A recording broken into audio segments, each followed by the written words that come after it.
అందరికీ నమస్కారం. కమలాపూర్ మండలానికి సంబంధించి మొత్తం 6 మద్యం దుకాణాలు ఉండడం, దాంట్లో అన్ని షాపులలో అంబాల తప్ప మిగతా 5 షాపులలో కూడా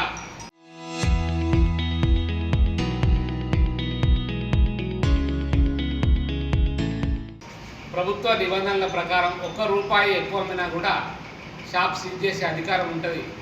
ఎక్సైజ్ వల్ల అండదండలతో ఈ 5 దుకాణదారులు ఎవరైతే ఉన్నారో మద్యం సిండికేట్గా ఏర్పాటై క్వార్టర్ మీద ₹15, హాఫ్ మీద ₹30, ఫుల్ బాటిల్ మీద ₹60 అదనంగా ప్రజల దగ్గర నుంచి వసూలు చేసి కోట్లాది రూపాయల ప్రజాధనాన్ని దోసుకుంటున్న మద్యం వ్యాపారులకు ఇది ఒక హెచ్చరిక. వీళ్లకు వంతపాడుతున్నటువంటి ఎక్సైజ్ అధికారులు కూడా దాదాపు దుకాణానికి ₹40,000 నెలకు లంచం రూపేణంగా వాళ్ళకు ముందే వాళ్ళు ఏం చేస్తున్నారంటే ఎంఆర్పి దుకాణంలో ఉన్నటువంటి అంబాల దుకాణంలో ఎవరైతే పర్చేజ్ చేసి బెల్ట్ షాపులు నడుపుకుంటున్నారో వాళ్ళ దగ్గరికి వచ్చి వాళ్ళ మీద రైడ్ చేసి వాళ్ళని బెదిరించి మీరు తప్పకుండా శనిగరం దుకాణంలో మాత్రమే మీరు తెచ్చుకోవాలి 2 గ్రామాలలో అని చెప్పి ఒక ఎస్ఐ చెప్పడం అనేది ఇది విడ్డూరం. సో ఇప్పటికైనా వాళ్ళు కళ్ళు తెరిచి తప్పకుండా మద్యం దుకాణాలన్నింటినీ కూడా బెల్ట్ షాపులన్నింటినీ కూడా బంద్ చేయాల్సిందిగా ఎక్సైజ్ వారికి విజ్ఞప్తి చేస్తున్నాం. మీరు ఇలాగే పార్షియాలిటీ కనుక చేస్తే తప్పకుండా మా సర్పంచ్లు, భారతీయ జనతా పార్టీ నాయకులు అందరం కూడా ఎక్సైజ్ పోలీస్ స్టేషన్ ముందే ధర్నా పెట్టి మిమ్మల్ని సస్పెన్షన్ చేసేదాకా వదిలిపెట్టామని చెప్పి ఈ విధంగా నేను హెచ్చరిస్తున్నాను. ఇన్కమ్ పెట్టాల్సింది పోయి మీరే ఒక బకాసులుగా, ఒక రాక్షసులుగా మారి ప్రజల డబ్బుతోటి లక్షలాది రూపాయల లంచాలు తీసుకునే మీకు రైడ్ చేసే అధికారం ఎవరిచ్చింది? మండలంలో ఏ దుకాణం నుంచైనా కొనుక్కునే అధికారం ప్రజలకు ఉంటుంది. పక్క మండలాల నుంచి వస్తే తప్పవుతుంది. సో ఈ మాత్రం మీకు జ్ఞానం లేకుండా మీ ఇష్టం ఉన్నట్టు రైడ్లు చేసి ఇట్లాంటి కేసులు నమోదు చేస్తే తప్పకుండా మీరు దాని పర్యవసానాలు ఎదుర్కోవాల్సి వస్తాయని చెప్పి నేను విజ్ఞప్తి చేస్తాను. Thank you very much. మద్యం దుకాణాలను నియంత్రణలో ఉంచాల్సినటువంటి ఆబ్కారీ శాఖ అధికారులు చూసి చూడనట్టుగా వ్యవహరించడం, మద్యం వ్యాపారులు ఇచ్చేటువంటి మామూలకు ఆశపడో లేకపోతే వాళ్ళ ప్రలోభాలకు తలతో మొత్తానికైతే కమలాపూర్ మండలంలో విచ్చలవిడిగా బెల్ట్ షాపుల నిర్వహణను ప్రోత్సహిస్తున్నారు. అందులో కూడా వివక్షత చూపిస్తూ, ఆ బెల్ట్ షాపులలో కూడా కొంత వివక్షత చూపిస్తూ ఒక షాపులకు ఒక రకంగా, ఒక షాపులకు ఒక రకంగా వ్యవహరిస్తూ ఈ ఆబ్కారీ శాఖ అధికారులను అనుసరిస్తున్నటువంటి తీరైతే ప్రజల లోపల తీవ్రమైనటువంటి విమర్శ తీసుకొచ్చినటువంటి పరిస్థితి ఉంది. ఇటు మద్యం మీద మద్యం సేవించేటువంటి పని చేసి కొంత సేద తీరే కోసం మద్యం సేవించాలనుకునేటువంటి అనేక మంది పేదల మీద వీళ్ళు అధికంగా వసూలు చేసేటువంటి డబ్బులతోటి భారం పడుతుంది.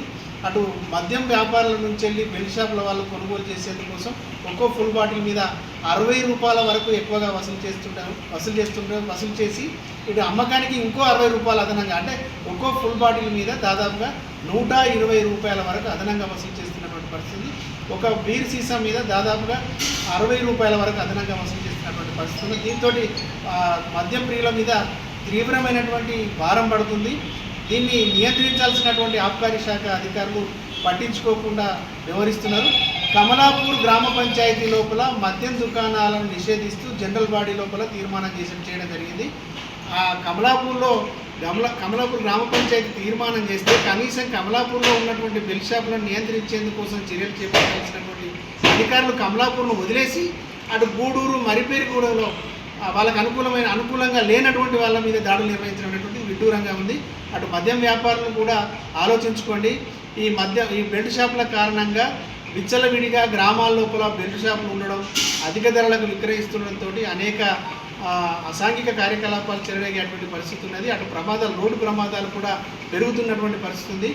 మీ దుశ్చర్య వల్ల అనేక కుటుంబాల లోపల ఇబ్బందికరమైనటువంటి పరిస్థితి వస్తుంది. కాబట్టి ఇప్పటికైనా మీరు ప్రభుత్వం నిర్దేశించినటువంటి ఎంఆర్పి ధరలకు మద్యం విక్రయించుకోవడం లోపల మాకు ఎలాంటి అభ్యంతరం లేదు. కానీ అధికంగా ధరలు బెల్ట్ షాపులకు ఇచ్చి అధిక ధరలకు అమ్ముకుంటే మాత్రం ఎట్టి పరిస్థితుల్లో సహించలేదు.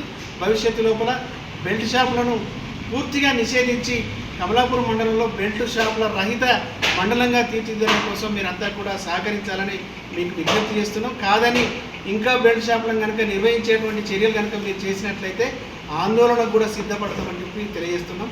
ఇది మద్యం విషయం ఇట్లుంటే పట్ల కూడా ప్రభుత్వం తీసుకున్నటువంటి నిర్ణయాలు అటు వరిధాన్యం కొనుగోలు కావచ్చు, ఇటు మొక్కజొన్నల కొనుగోలు విషయంలో కావచ్చు, ప్రభుత్వం అనుసరిస్తున్నటువంటి విధానాలన్నీ కూడా ఇబ్బందికరంగా మారుతున్నాయి. అటు కొనుగోలు కేంద్రాల లోపల సరి అయినటువంటి విధి విధానాలను ఏర్పాటు చేయకపోవడం, సరైనటువంటి వసతులు లేకపోవడం మూలంగా ఈ మండుతున్నటువంటి ఎండలో రైతులు తీవ్రమైనటువంటి ఇబ్బంది పడుతున్నారు. కొనుగోలు విషయం లోపల జాప్యం జరగడం, రవాణా ప్యాడీ కానీ మొక్కజొన్న కానీ తరలించేందుకు కోసం కావలసినటువంటి ట్రాన్స్పోర్ట్ సౌకర్యం సరిగా లేకపోవడం కారణంగా రైతులు రోజుల తరబడి కొనుగోలు కేంద్రాల్లోనే పడిగాపులు పడేటువంటి పరిస్థితి వస్తున్నది. అటు ఎండ దెబ్బ తాకి రైతులు అనారోగ్యాల బారిన పడుతున్నటువంటి పరిస్థితులు వస్తున్నాయి. కాబట్టి ప్రభుత్వం స్పందించి తక్షణమే ధాన్యం కొనుగోలు వేగవంతం చేయడంతో పాటుగా ట్రాన్స్పోర్ట్ సౌకర్యం తగినంతగా కల్పించి వెంటనే ఇక్కడ తూకం వేసినటువంటి ధాన్యం తరలించి రైతులకు ఇబ్బంది లేకుండా చర్యలు చేపట్టడంతో పాటుగా కొనుగోలు చేసినటువంటి ధాన్యం డబ్బులను వెంటనే చెల్లించేందుకోసం అవసరమైనటువంటి చర్యలు చేపట్టాలని భారతీయ జనతా పార్టీ పక్షాన డిమాండ్ చేస్తున్నాం. ఒకవేళ రైతులకు కనుక ఇబ్బందులు కలిగినట్లయితే భారతీయ జనతా పార్టీ పక్షాన ఆందోళన చేసేందుకోసం కూడా సిద్ధంగా ఉన్నామని హెచ్చరిస్తున్నాం.